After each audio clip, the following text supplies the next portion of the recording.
உயர்ந்ததுதான். ஆனால் என்னிடம் இருப்பது இந்த ஒரே ஒரு துண்டு தானே. பாதகமில்லை. ஒரே நாழிகையில் துவைத்து உலர்த்தி அதை மீண்டும் உங்களிடமே தந்து விடுகிறேன். கொடுங்கள் சுவாமி. அப்பனே, நேரம் காலம் கெடு வைக்காதே. அதை எவனோ ஒருவன் வகுத்திருக்கிறான். அதற்கு முடிவு அவன் கையில் தான் இருக்கிறது. அந்த முடிவை செய்த ஆண்டவனே என்னை காப்பாற்றி விடுவான். அவநம்பிக்கை கொள்ள வேண்டாம். கொடுங்கள் சுவாமி.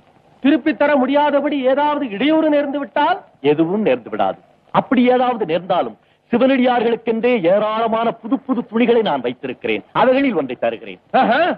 நீ ஒரு கொள்கையை வைத்திருப்பதை போல பிறர் கொடுக்கும் எந்த பொருளையும் யாச்சகமாக வாங்குவதில்லை என்று நானும் ஒரு கொள்கையை வைத்திருக்கிறேன்.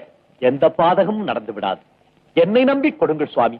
மீண்டும் உங்கள் துணியையே தந்து விடுகிறேன். கொடுக்க முடியாவிட்டால் என் உயிரையே கொடுக்கிறேன். உன் உயிரை உடையாக உடுத்திக் கொள்ள முடியுமா?